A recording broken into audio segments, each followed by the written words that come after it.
Hi guys, nongeye kubasubiza nk'uko bisanzwe ni Sereveriye Channel ni Byiza TV. Uyu munsi mbazaniye amakuru avugwa mu mikino, cyane cyane mu ikipe y'igihugu y'u Rwanda Amavubi ifite umukino ukomeye cyane ku munsi w'ejo. Muraza kumenya ese uwo mukino uzaza kuba ku isaha y'isangapfi. Ikipe ya Rayon Sports yagiranye ku munsi w'ejo ya komite yaje kuba igirana inama n'ubuyobozi bukomeye cyane. Turaza kubabwira umwanzuro wavuye mu nama y'ubuyobozi bwa ekipe ya Rayon Sports. Ikipe APR FC iri ku isoko ry'igura n'igurisha. Ese ekipe ku ikubitiro yaje kuba iganiriza abandi, turaje tubaramburire amakuru agiye atandukanye. Icyo usabwa nta kindi no gukora subscribe, ubundi aya makuru ndetse n'andi yose tukazajya tugendana step by step. Ni ukuvuga ngo rero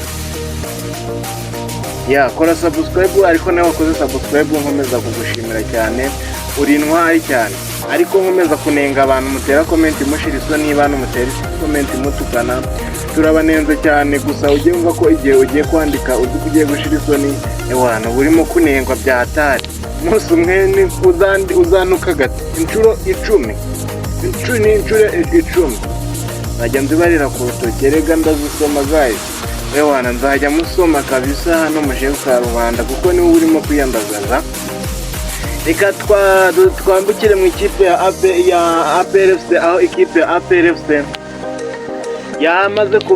yamaze kuba iganiriza rutahizamu ukomeye cyane umunyamaroc, Cote d'Ivoire ukomeye cyane, aho binavugwa ko uyu Cote d'Ivoire ari we ufite ibitego byinshi, ni rutahizamu ufite ibitego byinshi muri Cote d'Ivoire. Ni top scorer ubushize yabaye top scorer wa Cote d'Ivoire.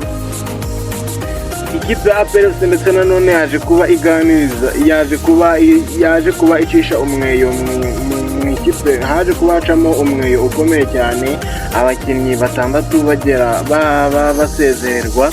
Ndetse ekipe ya APR FC nanone ngira ngo aba bakinnyi naje kubabwira ko nakongera nkabanyuriramo. Ku ikubitiro haje kuba hasomerwa uwo bita Apam Asong Bemol n'umunyakameroni, haje kuba hari Richmond Ramsey. Urwo ni urupapuro ruriho abakinnyi batandatu ekipe APR FC ishobora kuba yasezerera uyu mwaka cyangwa se iyi sezo. Apam Bemol Asong, Richmond Ramsey ni uwa kabiri uri ku rwo rupapuro nawe, aka Mamadou Sy rutahizamu w'akasamutwe rutahizamu w'akasamutwe mu ikipe ya APR FC.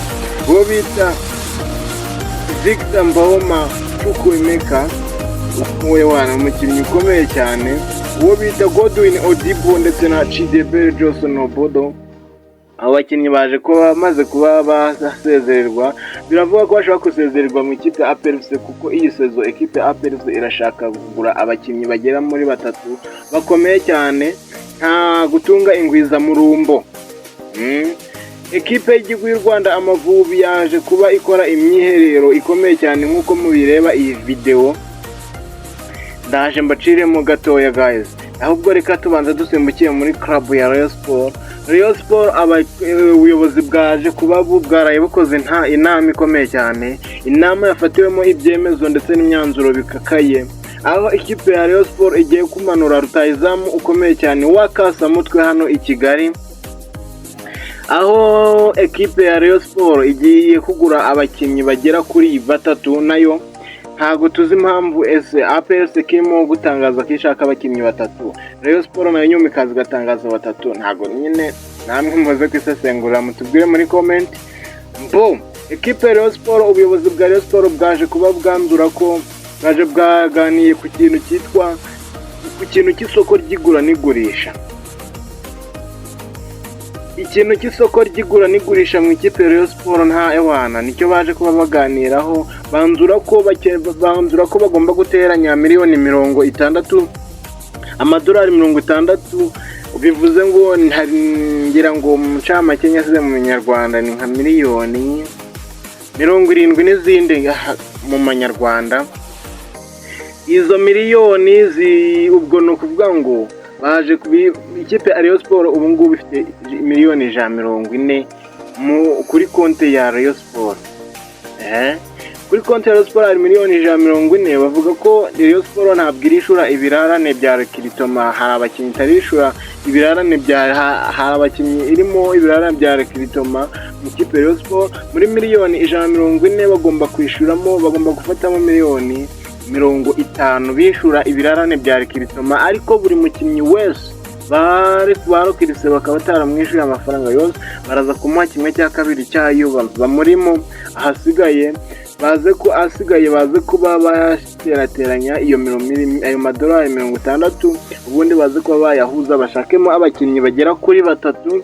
noneho mu kwezi kwa gatandatu nibwo ari busigaremo, abo bari basigaremo ideni niho bazaza kwishurwa. Guys, ndagusabye gukora subscribe kugira ngo tugendane akantu ku kandi. Channel ni Byiza TV, ngiye mwumvaga ni Sereveriye, muze kuba muhabaye mu kanya gatoya, nze kuba hari line up ku ikipe y'igihugu y'u Rwanda Amavubi. Ndabakunda cyane.